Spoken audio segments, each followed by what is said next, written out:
No more than a century ago, very few kids went to school. It wasn't an enacted law, and many families simply couldn't afford to send their children away and have them stop working. Now, every kid goes to school every day and completes the necessary requirements to graduate, but somehow we have become steadily less smarter. Over the past 50 years, teenagers' speech skills and test results have gone down. How is this radical change possible? Social media. Since the release of social media in the early 2000s, our literal brain power has dropped because of our added time on screens and our decrease of time reading a book or doing other wholesome activities. Like many of my companions, I am a teenager and have seen the true face of social media.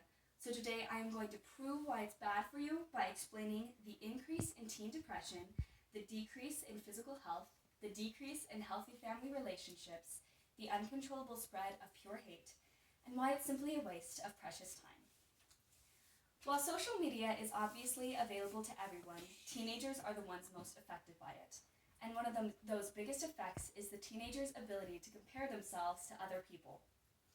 While in high school, among the beautiful cheerleaders and strong jocks, it is already all too easy to compare our skills and our bodies to other people.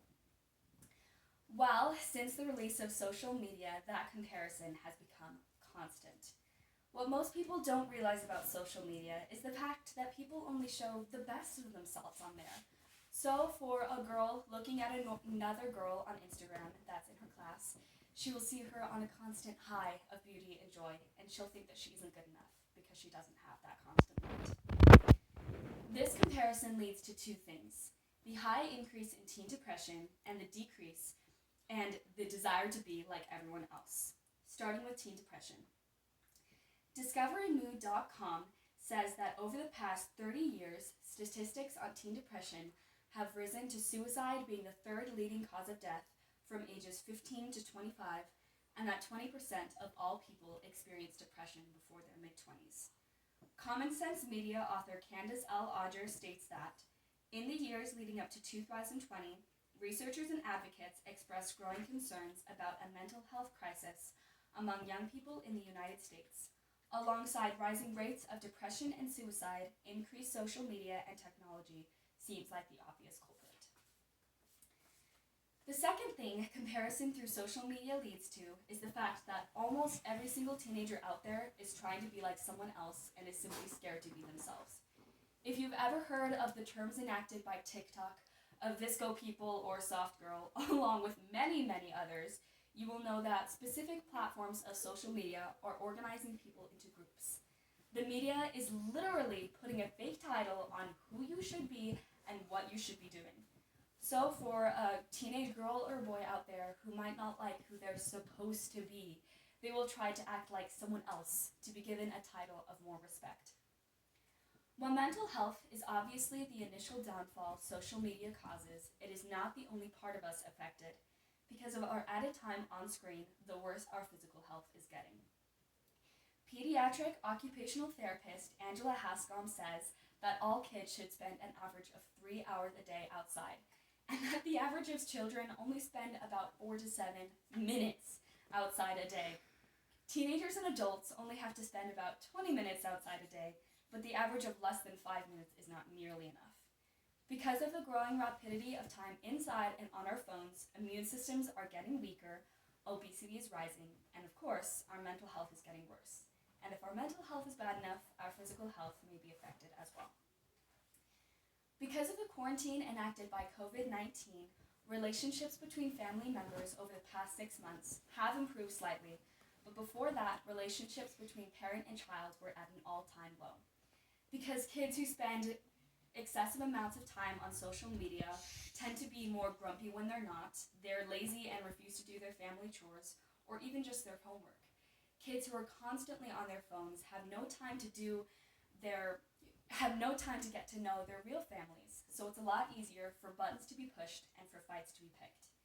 The idea that families forever has become less and less clear in teenagers' minds as our culture of technology and social media has risen to what it is today.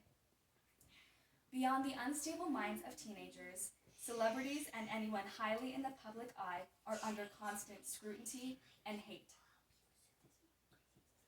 One of the biggest things I've realized while scrolling through the comments section on social media is the amount of cruelty spread on the internet. People seem to have started believing that because they have the privilege to speak out with the constant mask, their phone, they have the privilege to say whatever they want. This is not true. You should only post a comment or a snap on social media if you're prepared to say it directly to that person's face. People who hide behind their screens while sending out empty hate into the world are cowards and have no idea what they're doing to others. While there are endless reasons and examples as to the poisons and dangers of the world inside our phones, the simplest and most obvious example as to why we should stop looking at social media is the fact that nothing is more of a waste of time. Do you feel like your life is passing you by and you can't stand long enough to grab it before it's gone? Yeah, that's probably because your daily schedule is going to school and looking at your phone. Nobody cares about reading a good book anymore or enjoying their job. Nobody cares about building beautiful relationships with their families or building a strong body by taking a walk every day. 100 years ago, when kids didn't go to school and had to work, the world may have seemed a lot less bright. I'll tell you something though. While we may nowadays be more educated, we are no more bright and we are a heck of a lot less happy. So please, use that fancy phone of yours and use it to look up a recipe to cook, or use it to text a friend a time to hang out. Don't use your phone anything beyond something that isn't good, because if it isn't good, it's simply a waste. Yay! Very good. Here's our audience. Oh, I don't think that's necessary. That's not necessary. Okay.